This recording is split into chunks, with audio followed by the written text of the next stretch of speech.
যে সমজিলা তাৰমানে ডিচিৰ সমানেই অধিকাৰ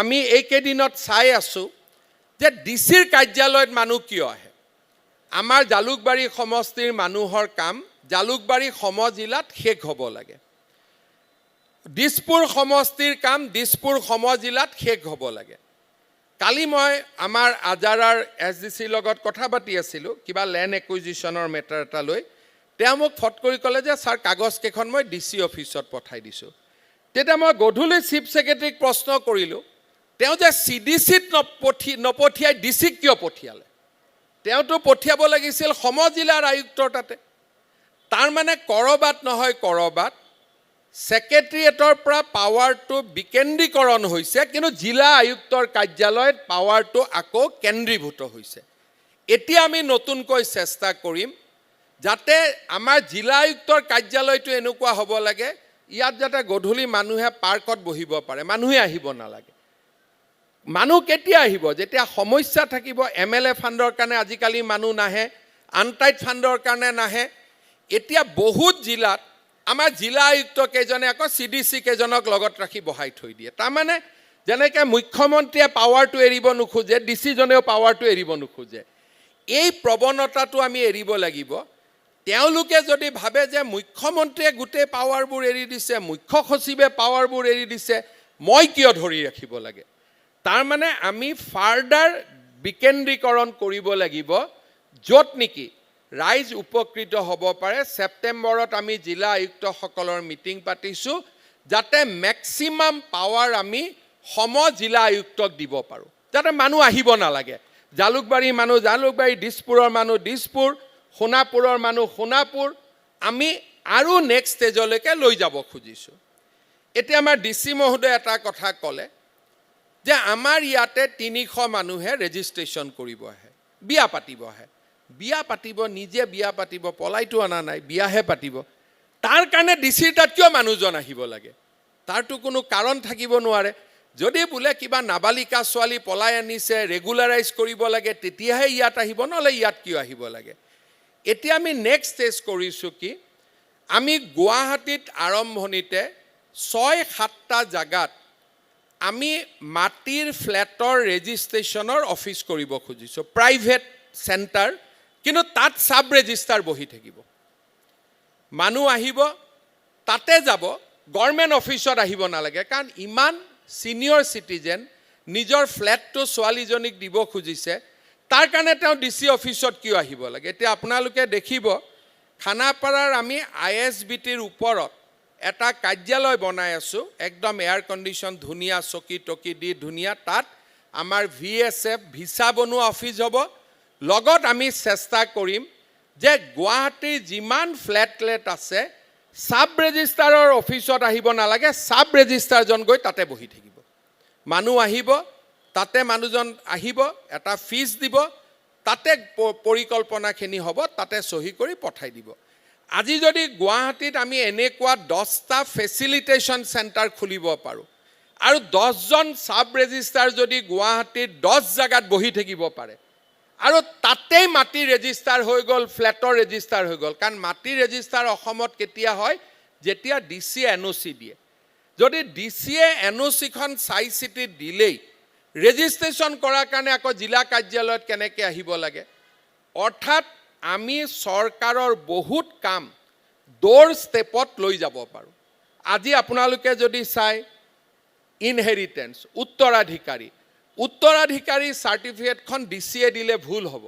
সাৰ্কুল অফিচাৰে দিলে সদায় শুদ্ধ হ'ব কাৰণ তেওঁ ফিল্ডত থাকে যদি ডিসপিউট নাথাকে ঘৰৰ মোৰ দেউতাৰ 5জন ল'ৰা ছোৱালী আমি একেলগে 5জন গৈ ক'লোঁ যে আমি আমাৰ হেৰিডিটৰী আমাৰ কোনো সমস্যা নাই আমাক চাৰ্টিফিকেটখন লাগে তাততো ইনকুৱাৰী কোনো কথা নাই ইনকুৱাৰীৰ কথা থাকিব যদি মানুহজনে গোপনে আৰু এটা বিয়া পাতি থৈ দিছে তেওঁৰো ল'ৰা ছোৱালী আছে তেতিয়াহে ইনকুৱাৰী কথাটো আহিব যদি অবজেকশ্যন দিয়ে তেতিয়াহে ইনকুৱাৰী কথাটো আহিব অৰ্থাৎ জনসাধাৰণক আমি যেতিয়া বিশ্বাস কৰিম যে আমাৰ ৰাইজে আমাক মিছা কথা নকয় আমাৰ ৰাইজে কেতিয়াও আমাক ভুল কথা নকয় এই বিশ্বাসটো চৰকাৰে যেতিয়া জনতাৰ ওপৰত স্থাপন কৰিব তেতিয়া চৰকাৰী কাৰ্যালয়ত মানুহ নাহে, চৰকাৰ ৰাইজৰ ওচৰত থাকিব পাৰিব। এইবাৰ আমি প্ৰজেক্ট সদ্ভাৱনাৰ সময়ত এনেকুৱা বহুত কাম হাতত ল'ম যাতে circle office, block office, CDC office এইবিলাকত যাতে আমি বহুত কাম দিব পাৰোঁ আৰু জিলা আয়ুক্তজনে অন্ততঃ সপ্তাহত 2 দিন এই সমজিলাৰ কাৰ্যালয়বিলাকত ইনস্পেকশ্যনৰ কাৰণে যাব পাৰে।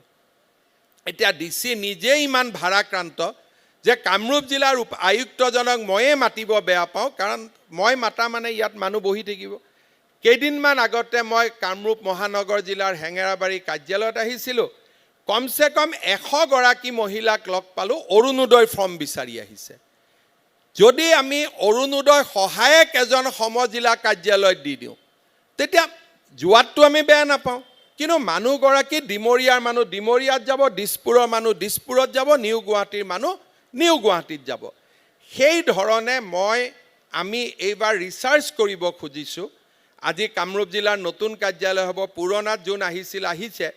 অহা 10 দিনত জিলা আয়ুক্তজনে চাব লাগে যে আমাৰ ইয়াত মানুহ কিয় আহে। কাৰ্যালয়ত মানুহ অহাটো কথা নাই, যদি নহাকৈ সুবিধা পায় কাৰ্যালয়ত কিয় আহিব। যদি আমি মানুহ নহা কৰিব পাৰোঁ সেইটোৱে আমাৰ আটাইতকৈ ডাঙৰ সফলতা হ'ব। মানুহে ৰাস্তা ঘাট, স্কুল, কলেজ আমি কৰিম, ঠিক আছে, কিন্তু মানুহে বেয়া পায় যে মোৰ দেউতা মৰিলে, এতিয়া ডেথ চাৰ্টিফিকেটখনৰ কাৰণে মই কাৰোবাক খাতিৰ কৰিব লাগেনে? মোৰ ল'ৰাটো জন্ম হৈছে, কোলাত মোৰ আছে, কিন্তু কাগজখন নোহোৱালৈকে এইটো মোৰ ল'ৰা নহয়, তাৰমানে বাৰ্থ চাৰ্টিফিকেটখন নাই। এই যিবিলাক সমস্যা, এইবিলাকে মানুহক চৰকাৰখনৰ পৰা দূৰলৈকে লৈ গৈ থাকে। এই জিলা আয়ুক্তৰ কাৰ্যালয়বিলাকো আজি আমি ডাঙৰ দীঘলকৈ বনাইছোঁ। বহুতে কয় যে কিয় ডাঙৰ কৰি বনাব লাগে। আমাৰ কামৰূপ, মোৰতো পলিটিকেল কেৰিয়াৰ আমাৰ নদী পাৰৰ DC কোৰ্টত গৈয়ে আৰম্ভ হৈছিলে। তাত তলত উকিলো থিয় হৈ থাকিব, বয়োজ্যেষ্ঠ মানুহ থিয় থাকিব, ADC, EAC, কোনে কাৰ ধাক্কা খাই কোনো হিচাপ নাই। আৰু যেতিয়ালৈকে মই মুখ্যমন্ত্ৰী হৈ চাব গ'লোঁ তেতিয়াতো অৱস্থাই নাই জাগাখনৰ। এই ডাঙৰ কাৰ্যালয়ত আমি এটা অন্ততঃ পৰিৱেশ পাম। আৰু মই আমাৰ জিলা আয়ুক্তকো অনুৰোধ কৰিম যে এই কাৰ্যালয়ৰ প্ৰতিটো ৰুমত CCTV থাকিব লাগে, প্ৰতিটো বাৰেণ্ডাত CCTV থাকিব লাগে, আৰু বয়োজ্যেষ্ঠ নাগৰিকসকলক যাতে কোনেও থিয় কৰাই নথয়, ছিনিয়ৰ চিটিজেনসকলৰ আমাৰ কাৰ্যালয়বিলাকত যাতে সন্মান হ'ব পাৰে, কাম হওক নহওক। অন্ততঃ আমি এটা সদায়, আজিকালি বহুতে জেন জিৰ কথা কয়, মই ছিনিয়ৰ চিটিজেনৰ কথা বেছিকৈ ক'ব খুজিছোঁ, কাৰণ এইবোৰ হ'ল শৃংখলা। যদি দেউতাক মাক নাথাকিলে ল'ৰা ছোৱালীটো এই পৃথিৱীত আহিব নোৱাৰে।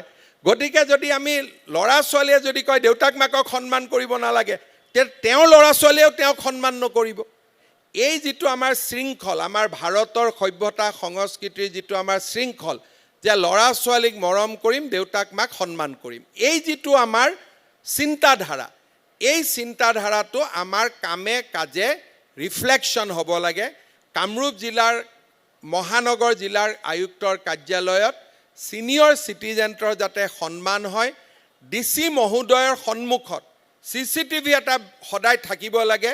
বয়োজ্যেষ্ঠ মানুহক যদি কোনোবাই থিয় কৰাই থৈছে, DCয়ে লগে লগে ইণ্টাৰকম কৰি মাৰিব লাগে যে মানুহজনক আপুনি কিয় থিয় কৰাই থৈছে। কাম নোহোৱাত আপত্তি নাই, কামটোতো চব কাম হ'ব নোৱাৰে। কোনোবা এজন মানুহে আহি ক'লে বাবা মোক এটা 4th গ্ৰেড চাকৰি দিয়ক, মই কেনেকৈ চাকৰি দিম ADRE নোহোৱাকৈ? না বুলি কোৱাত কোনো আপত্তি নাই, কিন্তু নাটো আমি এনেকৈ ক'ব লাগিব যাতে মানুহজনে মনত আঘাত নাপায়, মানুহজনে মনত কষ্ট নাপায়। এই ধৰণৰ চিন্তা চৰ্চাবিলাক আমি কৰিব লাগিব। তাৰ কাৰণে এই কামবিলাক আমি কৰি কৰি গৈ আছোঁ। আজি আমি 49 সম ডিষ্ট্ৰিক্ট অলৰেডি কৰিছোঁ। 8খন সমজিলা আমি ইতিমধ্যে ঘোষণা কৰিছোঁ, হয়তো আৰু 2-3খন হ'ব। আমি 78 সমজিলা, 35খন জিলা, এই গোটেই জিলাবিলাকত আমি ধুনীয়া কাৰ্যালয় কৰিছোঁ। মাটিৰ GIS জৰীপ, আমাৰ নতুনকৈ ছেটেলমেণ্ট ছাৰ্ভে, ড্ৰোনৰ সহায়ত, পেঞ্চনৰ বাবে কৃতজ্ঞতা পৰ্টেল, নিয়োগ বিনিময় কেন্দ্ৰত অনলাইন পঞ্জীয়ন, learner licence online, fitness certificate, নতুন ব্যৱস্থা, অসম আৰক্ষীৰ 112 সেৱা, এই গোটেইবিলাকৰ জৰিয়তে আমি প্ৰশাসনক ৰাইজৰ ওচৰলৈ লৈ যোৱাৰ প্ৰচেষ্টা কৰিছোঁ। ইয়াৰ পিছত মই দুটা তিনিটা আৰু অনুৰোধ কৰিম বা মই দুটা তিনিটা কথা ৰাখিম। আজি আমি যিটো DC কোৰ্ট আৰম্ভ কৰিলোঁ, this is the first phase. আৰু এটা আমাক কোৰ্ট লাগিব য'ত নেকি assistant director health, district agriculture officer, DTO সকলো যাতে এটা কাৰ্যালয়ত আহিব পাৰে।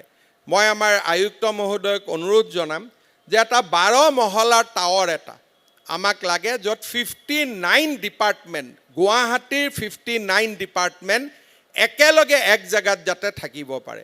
ইয়াত নহ'ব, কিন্তু নেক্সট এটা আমি স্পেচ উলিয়াব লাগে য'ত গোটেইবিলাক গুৱাহাটীৰ সৰু সৰু কাৰ্যালয়, DTOৰ পৰা আৰম্ভ কৰি এছিষ্টেণ্ট ডিৰেক্টৰ, এগ্ৰিকালচাৰ, আমাৰ ভেটেনাৰী, চেৰিকালচাৰ, হেণ্ডলুম, ডিষ্ট্ৰিক্ট অফিচবিলাক, মই ষ্টেট অফিচ কোৱা নাই, ষ্টেট অফিচবিলাকতো বেতকুচিত যাব, ডিষ্ট্ৰিক্ট অফিচবিলাকো যাতে এটা আমাৰ ষ্টেজত আনিব পাৰোঁ। আজি হয়তো আপোনালোকে ভাবিব যে গুৱাহাটীত ইমান ধুনীয়া কাৰ্যালয় হৈছে, গুৱাহাটীৰ কাৰ্যালয়টো অকণমান দেখাত ডেফিনেটলি ডাঙৰ, কিন্তু অসমৰ প্ৰায়বোৰ জিলাতে এনেকুৱা জিলা আয়ুক্তৰ কাৰ্যালয় আমি নিৰ্মাণ কৰিছোঁ। গোলাঘাটৰ অতুল বৰা ডাঙৰীয়া আছে, গোলাঘাটত সুন্দৰ DC কোৰ্ট হৈছে, কৌশিকৰা ইয়াত আছে, শিলচৰত ধুনীয়া DC অফিচ বনি আছে। আমি অসমৰ 35 ডিষ্ট্ৰিক্টত এনেকুৱা 50 কোটি কাৰোবাক 60 কোটি টকা দি আমি কাৰ্যালয় বনাইছোঁ, যিবিলাক